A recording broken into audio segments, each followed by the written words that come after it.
আজ আমি রান্না করব ভেন্ডি সর্ষে বাটা দিয়ে ঝাল ঝাল করে ঝাল।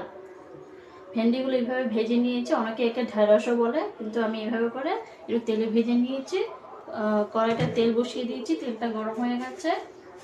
এখন আমি দিয়ে দেব কালো জিরে আর সাদা জিরে ফোড়নে।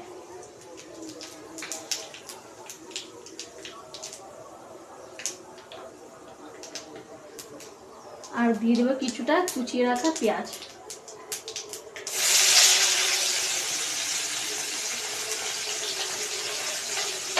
পেঁয়াজটা নেড়ে ছেড়ে নেবো, তো লাল লাল করে ভেজে নেব।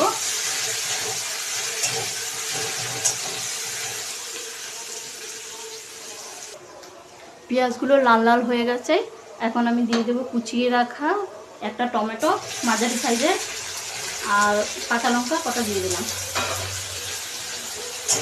নাড়াচাড়া করে নেব। এখন আমি দিয়ে দিব ভেন্ডিগুলো, ভেজে রাখা ভেন্ডিগুলো। তো নাড়াচাড়া করে নেব।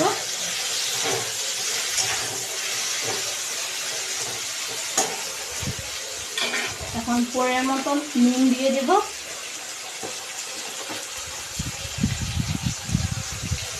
পরের মতন নুনটা দিয়ে দিলাম।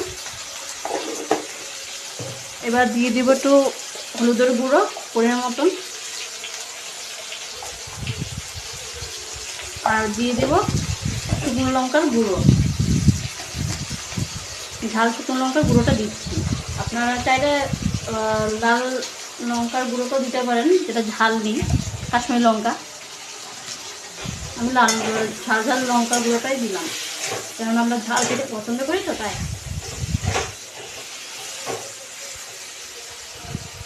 এখন আমি একটু ঢাকা দিয়ে দেবো। 10 মিনিট পর আবার ফিরে আসলাম, একটু নাড়াচাড়া করে নেব। দেখুন কত সুন্দরভাবে হয়ে গেছে। এখন আমি এখানে দিয়ে দেবো 4-5টার মতন রসুন আমি মিক্সি করে নিয়েছিলাম, আর কাঁচা লঙ্কা, এটা পেস্টটা দিয়ে দেবো।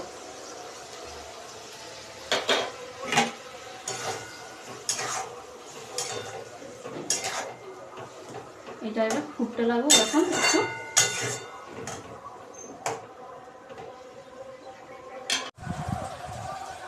দেখতেই পাচ্ছেন যে আমার গায়ে দিয়ে মশলা দিয়ে তেল ছেড়ে দিয়েছে সুন্দরভাবে। এখন আমি এখানে দিয়ে দেব সাদা সর্ষে বেটে রেখেছিলাম, সেটা আমি পেস্টটা এখন দিয়ে দেবো। একটু নাড়াচাড়া করে নেব। আর সামান্য পরিমাণ একটু জলটা দিয়ে মশলাটা বাটিটা ধুয়ে নেব। এই মশলা বাটিটা একটু ধুয়ে নেব, কেননা সর্ষেটাকে তো বেশি ফুটানো যাবে না, ফুটানো তো তেতো হবে।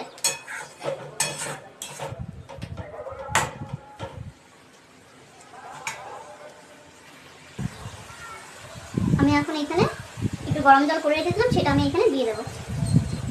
কারণ গরম জলের স্বাদটা সুন্দর হয় কাঁচা জলের থেকে, গরম জলটা আমি দিয়ে দেবো এখানে। বেশি ফুটাবো না, একটু জলটা টক করে ফুটে উঠলে নামিয়ে দেবো, কারণ ওটা ঝাল করছি তো তার জন্য। আপনারা চাইলে এইভাবে বানিয়ে খেতে পারেন। আর আমার এই চ্যানেলটা নতুন, আপনারা যদি চান তাহলে ওটাকে সাবস্ক্রাইব করে নেবেন, আর লাইক কমেন্ট শেয়ার করে দেবেন। কমেন্ট করে জানাবেন যে আপনাদের কেমন লেগেছে ভিডিওটা। ঠিক আছে, আমি তো নতুন, তো একটু পাশে থাকবেন আপনার।